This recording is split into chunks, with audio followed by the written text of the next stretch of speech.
ये कॉलम है, कॉलम को अपने पैर से तुलना कीजिए और ठेकेदार को बतलाइए इस प्रकार का तुम टेढ़ा कर दिए हो तो कितना वो वजन लेगा, माथा पे देगा तो वो तो भाई खर्रा के गिर ही जाएगा ना, और ये स्ट्रेट रहेगा तब वजन लेके चल सकते हैं। यहाँ पे दिख रहा है यहां तक तो सीधा है भाई, यहां से जाकर के ये थोड़ा सा दब गया है, इस कोने में दब गया है, यहां थोड़ा सा फेंक दिया है, फिर इसको आप देख सकते हैं कितना कितना भद्दा लग रहा है, कितना भद्दा लग रहा है। इस प्रकार का क्या कॉलम का कास्टिंग इस प्रकार से होता है? मान लीजिए ये लग रहा है कि हाथ किसी का टूटा हुआ है, पैर किसी का टूटा हुआ है और प्लास्टर कर दिया गया है, तो ठेकेदार को बतला सकते हैं कि इस प्रकार का गड़बड़ी नहीं करो वरना हमारा बिल्डिंग बर्बाद हो जाएगा। तो कितना है जानते हैं? ये 1 इंची प्लस माल आ रहा है, मतलब कॉलम 1 इंची मेरा आउटर चला गया, माल इसमें ज्यादा चला गया, या हो सकता है पीछे की तरफ इसको साउल करके देखेंगे तो इधर कम हो गया। देखिए फ्रेम स्ट्रक्चर की बात हम लोग करते हैं, ये पूरा टोटली फ्रेम स्ट्रक्चर है, आप देख सकते हैं यहाँ पे कहीं भी ब्रिक पे कोई भी वजन नहीं आ रहा है, जो भी वजन आ रहा है वो कॉलम पे वजन आ रहा है, क्योंकि कॉलम से कॉलम जो है बीम को जो दे करके सारा जो ऊपर का जितना भी लोड आएगा आपका स्लैब का, सारा लोड जो ट्रांसफर होगा इस कॉलम पे होगा, उस कॉलम पे होगा। देख रहे हैं ये सिंगल, इसको सिंपल सपोर्टेड बीम बोलते हैं, बीम कॉलम टू कॉलम जो बीम जाता है उसको सिंपल सपोर्टेड बीम बोलते हैं। आप देख सकते हैं वहां से कोना से दिखलाइए, ये 3 कॉलम, ये 4 कॉलम, इस पैनल में आप देखिएगा, एक कॉलम ये हो गया, दूसरा कॉलम, तीसरा कॉलम, चौथा कॉलम, और चारों कॉलम पे क्या है, ये बीम गया हुआ है इस प्रकार से। वैसे उस लाइन पे भी 4 कॉलम है, उस चारों कॉलम पे बीम गया हुआ है, उधर से बीम गया हुआ है। तो मान लीजिए एक स्लैब की हम बात करेंगे तो इस स्लैब में आप देखिएगा 4 कॉलम है, एक कॉलम ये है, एक कॉलम ये है, एक कॉलम आप यहां देख सकते हैं, ये तीसरा कॉलम है और ये चौथा कॉलम है। 4 कॉलम हो गया, ये बीम से इसको पैक हम लोगों ने कर दिया, ऊपर स्लैब में देख लाइएगा, और ये स्लैब जो आया, ये स्लैब का वजन इस 4 कॉलम पे आता है। तो यहां पे जो आप ब्रिक वर्क देख रहे हैं, इस ब्रिक पे थोड़ा सा इतना सा भी वजन, क्यों देखिए आप इस कॉलम से इस कॉलम पे आप देख रहे होंगे तो आपको लग रहा होगा कि ये जो ब्रिक है इस पे भी स्लैब का वजन आ रहा है, नहीं, ऐसा नहीं है, स्लैब का वजन इस ब्रिक पे नहीं आ रहा है। ये एक पार्टीशन वाल है जिसका काम सिर्फ एक पर्दा करने का है, ना कि वजन को कंज्यूम करने का है, लोड को कंज्यूम करने का है। यहाँ कोई भी लोड इस पर, एक्स्ट्रा लोड, ऊपर का लोड इस पे नहीं आ रहा है, इसलिए ऊपर के लोड की वजह से ये ब्रिक वर्क कभी फेलियर नहीं हो सकता है, इस लोड की वजह से कभी भी इस पे क्रैक नहीं आ सकता है। क्रैक अगर इस पे आ रहा है, इस प्रकार से क्रैक आ जाए, तिरछा क्रैक आ जाए, सीधा का हॉरिजॉन्टल आ जाए, वर्टिकल आ जाए, तो क्रैक ब्रिक वर्क सही नहीं होने की वजह से, इसमें जो मोटर यूज करते हैं वो सही नहीं होने की वजह से क्रैक आ सकता है, या फुटिंग बैठ जाए तो ये क्रैक आ सकता है, लेकिन ऊपर के स्लैब की वजह से ये क्रैक इस पे नहीं आता। इसीलिए हम लोगों ने सिर्फ दरवाजा पे लिंटल दिया है, क्योंकि यहाँ पे उसमें ब्रिक वर्क करना था, इसलिए इतना ही दूर तक लिंटल हुआ है, ये लिंटल आगे तक नहीं बढ़ा है। फिर यहाँ पे विंडो आया तो विंडो के पास ही लिंटल दिए गए, इसलिए लिंटल देने की आवश्यकता नहीं होती है हम लोगों को, इस बात का ध्यान रखिए।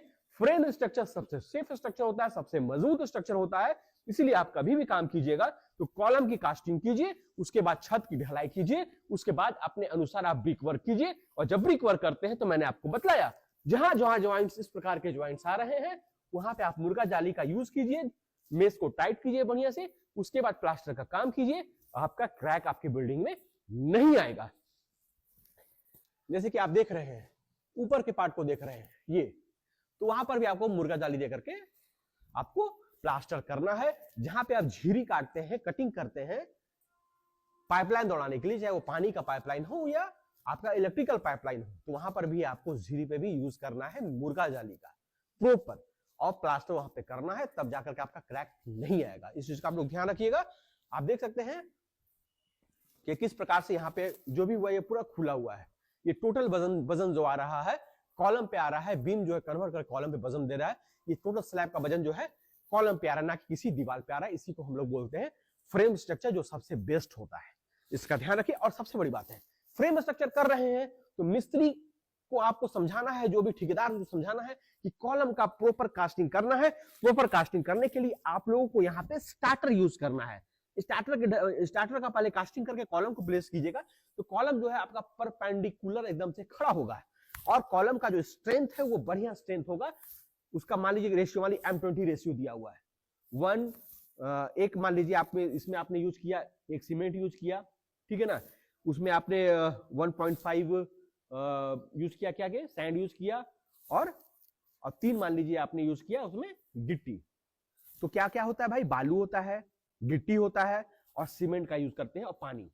तब जाकर के एक मसाला तैयार होता है, उससे हम लोग कास्टिंग करते हैं। वो जो मोटर तैयार होता है, तो मोटर को जब आप कास्टिंग उस मोटर जो आप कास्टिंग कर रहे हैं, तो ध्यान रखना है कि कंपैक्ट होना चाहिए। जब कंपैक्ट होगा बढ़िया तरीके से, प्रॉपर तरीके से, और कवरिंग जो होता है, कवरिंग प्रॉपर मिलेगा चारों साइड से कॉलम को, तो कॉलम मजबूत होगा और परपेंडिकुलर होगा, कहीं से कोई दिक्कत कॉलम में नहीं आएगी। जो लोड आएगा वो प्रॉपर लोड आएगा। तो इस मशीन से हम लोग चेक भी करते हैं कि प्रॉपर इसमें है या नहीं है। देखिए जैसे ये कॉलम है, मान लीजिए इसको चेक करना है, तो इस प्रकार से हम लोग ऐसे देखिए, ऐसे करके हम लोग कहीं भी कास्टिंग कर रहे हैं तो चेक कर लिया कीजिए। अगर मान लीजिए कि उसका स्ट्रेंथ पूरा नहीं बतला रहा है, तो आपको सीधा उस कॉलम को तोड़ के फिर से कास्टिंग करना, क्योंकि मकान रोज रोज नहीं बनता है।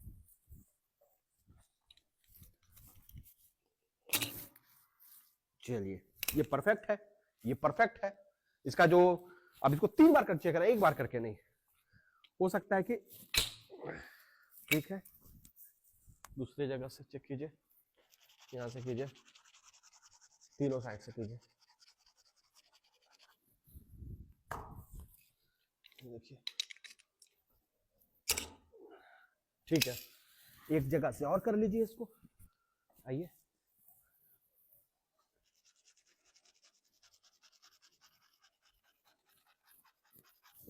तो इससे परफेक्ट पता चलेगा कि कॉलम आपका प्रॉपर है या नहीं। ठीक है, ठीक है। तो आप रिबॉन्ड हैमर का यूज कर सकते हैं ये चीज चेक करने के लिए, और साथ में आपको ध्यान रखना है कि इस प्रकार की गलती नहीं होनी चाहिए। देखिए अब यहाँ पे आए, देखिए यहाँ पे कि ज्वाइंट के पास में आप देख रहे हैं कि ये ओवरलैप कितना है जानते हैं, ये 1 इंची प्लस माल आ रहा है। मतलब कॉलम 1 इंची मेरा आउटर इधर आ गया, माल इसमें ज्यादा चला गया, या हो सकता है पीछे की तरफ इसको साउल करके देखेंगे तो इधर कम हो गया। समझ गए बात को? तो ये सब चीज का ध्यान रखना है। ये प्रॉपर कवरिंग जब आप दीजिएगा कॉलम की, जब कास्टिंग करते हैं तो प्रॉपर कवरिंग जब दीजिएगा, कवर ब्लॉक का चारों जगह यूज कीजिएगा, तब जाके प्रॉपर कास्टिंग होगा। और ढलाई के समय कितना भी प्रॉपर आप उसको फर्मा को तैयार करके आप साहुल में रखे हुए हैं, प्लम्बॉब का यूज किए हुए हैं, लेकिन ढलाई के समय आपको हमेशा ध्यान रखना है, उसको ढलाई के समय चेक करते रहेंगे चारों एंगल से, वो प्रॉपर परपेंडिकुलर खड़ा है या नहीं खड़ा है। इस चीज का ध्यान रखिएगा। और बीम के समय भी हमेशा आपको ध्यान रखना है कि जब भी बीम का कास्टिंग कर रहे हैं, जो शटरिंग प्रोफाइल जो आपका दिया हुआ है वो बढ़िया से क्लिपिंग होना चाहिए, और नीचे सपोर्ट इसको बढ़िया होना चाहिए। ऐसा नहीं कि ये जाकर के ऐसे कर्व बन जाए, ये पूरा स्ट्रेट होना चाहिए, वहां से लेकर के पूरा थ्रू आउट वहां तक स्ट्रेट होना चाहिए। लेकिन आपको ये स्ट्रेट नहीं दिख रहा होगा, लग रहा होगा कहीं कहीं हल्का सा डैमेज है, अंदर घुसा हुआ है, थोड़ा सा कहीं बाहर निकला हुआ है। तो इस चीज का ध्यान रखना, ऐसा नहीं होना चाहिए भाई। कॉलम अगर आप देख रहे हैं, बीम अगर आप देख रहे हैं, इधर से आप दिखलाइएगा थ्रू आउट, इधर से आके इधर आप आ जाइए, इधर से आप दिखलाइएगा, तो यहां से लेकर के थ्रू आउट जो बीम वहां तक जा रही है वो पूरा एक लाइन होना चाहिए। लेकिन यहाँ पे दिख रहा है यहाँ तक तो सीधा है भाई, यहां से जाकर के ये थोड़ा सा दब गया है, इस कोने में दब गया है, यहाँ थोड़ा सा फेंक दिया है, फिर वहां जाके इधर दब गया है, उधर निकल गया है। तो ये तो नहीं होना चाहिए। ये क्यों होता है? क्योंकि आप प्रॉपर लाइन एलिमेंट इसका नहीं रखते हैं, बढ़िया सही रखते हैं। इसको आप धागा खींच करके, सूता को खींच के, थ्रेड को खींच करके सीधा लाइन में रख, सेटिंग के टाइम में आप गड़बड़ी करते हैं, ठीक से प्रॉपर क्लिपिंग इसमें नहीं करते हैं, तब जाकर के इस प्रकार का आपको देखने के लिए मिलता है। जिसके वजह से आपका स्लैब में भी क्या होता है, लेवल जो होता है अप एंड डाउन होने की वजह से ये स्लैब का जो लेवल होता है वो परफेक्ट नहीं होता है। बहुत जगह बोला जाता है कि भाई आप लोग प्लास्टिक का यूज कीजिए, उसका सीधा प्लास्टर कर दे, प्लास्टर करने की आवश्यकता नहीं पड़ेगी, सीधा पुट्टी कर दीजिए। क्या ये संभव है कि यहाँ पे पुट्टी कर देंगे उसके बाद जो आपका वो मतलब फ्रेश आपका सीलिंग दिखेगा? नहीं, क्योंकि आप देख सकते हैं सीलिंग में कहीं पर दबा हुआ है, कहीं पर उठा हुआ है, आपको सीलिंग दिख रहा होगा, कहीं दबा कहीं उठाए, कहीं पे देखिए ये पटरा का दाग आ रहा है, अंदर बाहर है। तो क्या पुट्टी करेंगे तो पुट्टी कितना mm लेता है आपको पता है? वो तो 1 इंच 1.5 इंच तो पुट्टी को नहीं कर सकते हैं प्रॉपर करने के लिए, इसमें प्लास्टर करना ही पड़ता है। हमने पन्नी का भी यूज कर लिया, सब कुछ कर लिया, लेकिन उसके बाद भी सरफेस प्लेन नहीं आया। तो ये शटरिंग का गलती होता है, आपके कॉन्ट्रैक्टर का गलती होता है। इस चीज पे, बारीकी चीजों पे आप ध्यान दीजिए, बतलाइए कि मालिक अगर पैसा खर्च कर रहा है तो कॉन्ट्रैक्टर का काम होता है उसके पैसे को सही जगह यूटिलाइज करे, ऐसा गलती ना करे जिसके वजह से मालिक को ज्यादा नुकसान हो। तो इन सारी चीजों का आप लोग ध्यान रखा कीजिएगा। कॉलम के कास्टिंग के समय ध्यान रखिएगा कि इस प्रकार का अननेसेसरी ज्वाइंट जो आप देख रहे हैं, इस प्रकार से कैसे ये बाहर निकला हुआ है, इसको आप देख सकते हैं कितना भद्दा लग रहा है। कितना भद्दा लग रहा है। इस प्रकार का क्या कॉलम का कास्टिंग इस प्रकार से होता है। मान लीजिए ये लग रहा है कि हाथ किसी का टूटा हुआ है, पैर किसी का टूटा हुआ है और प्लास्टर कर दिया गया है।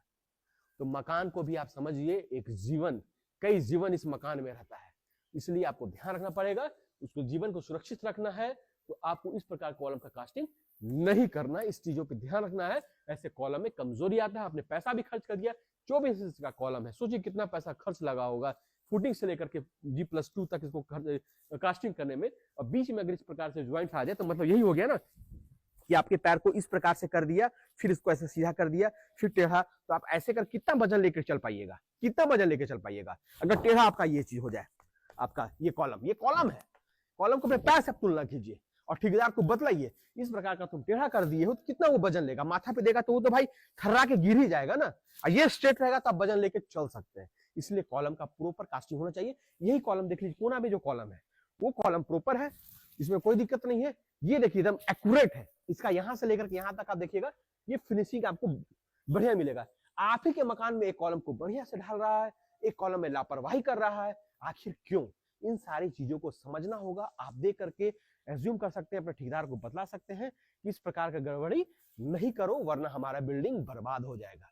तो अपनी बिल्डिंग को बर्बाद होने से बचाइए, एक एक बार की चीज पे ध्यान रखिए और इंजीनियर का, आर्किटेक्ट का विजिट जरूर कीजिए ताकि आपका कॉलम प्रॉपर खड़ा हो, ना कि कहीं पर ज्वाइंट्स उसका डिफरेंट ज्वाइंट्स हो। इसलिए फ्रेम स्ट्रक्चर में आपको सतर्क रहना पड़ेगा।